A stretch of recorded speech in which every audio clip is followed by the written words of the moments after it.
Rome is usually remembered for its legions, its discipline, its victories. But that's not the right place to start. The real mystery of Rome isn't how it conquered the ancient world. It's why it couldn't stop. Because Rome didn't collapse the moment it lost a battle. It collapsed the moment its financial system stopped functioning without war. That's the part most history books rush past. Rome didn't just fight wars. It slowly built an economy that required them, even when expansion no longer made sense. And once that kind of system exists, peace becomes dangerous. Welcome to Wealth Casebook. This isn't a story about ancient battles.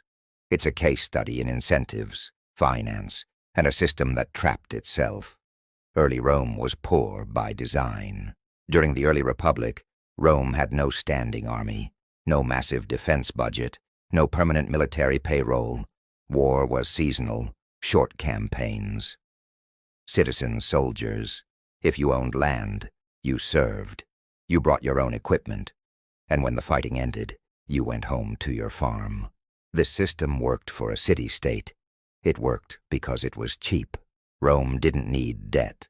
It didn't need complex taxation. It didn't need financiers. The state's expenses were limited because its ambitions were limited. But then Rome began winning. Every conquest solved one problem and created 3 more. As Rome expanded across Italy, then beyond it, wars stopped being short.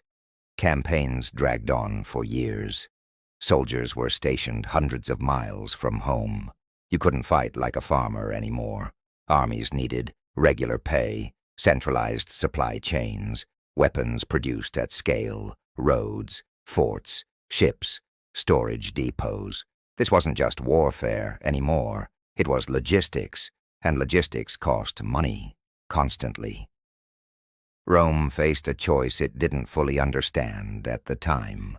Either scale back expansion or reinvent the state to sustain it. Rome chose the second option. To pay for permanent armies, Rome did something revolutionary. It turned conquest into a revenue model. New provinces weren't just territories. They were balance sheets.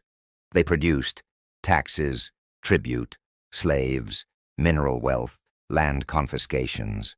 War didn't just protect Rome. War paid Rome. At first, this looked like a perfect loop. Conquest funded armies. Armies enabled more conquest. But there was a hidden flaw. Revenue from conquest is irregular.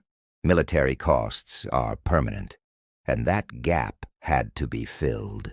Rome's solution wasn't higher taxes, not immediately. It borrowed. During long wars, especially the Punic Wars against Carthage, the Republic turned to its wealthy citizens for loans. These weren't sacrifices. They were investments. Rome's elite, senators and the equestrian class, financed the state in exchange for interest payments, tax collection rights, contracts, control over provincial economies.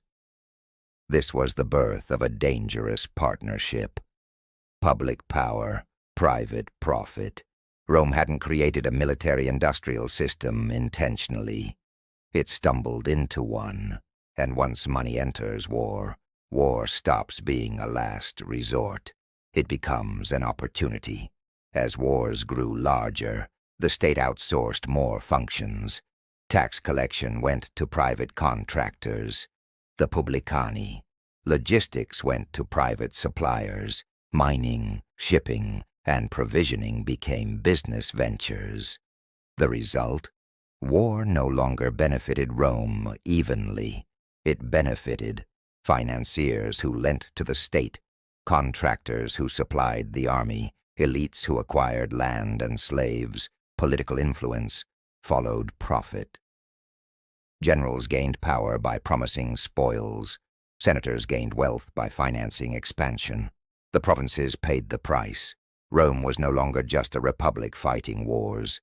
It was a system where war aligned perfectly with elite incentives, and that's when the trap snapped shut. Here's the part most narratives miss.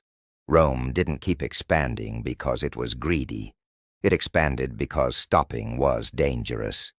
By the late Republic, Rome had permanent armies expecting pay, creditors expecting interest, contractors expecting contracts, elites expecting returns. Peace threatened all of them. Without new conquests, tax revenues slowed, spoils disappeared, debt became harder to service. Expansion wasn't optional anymore.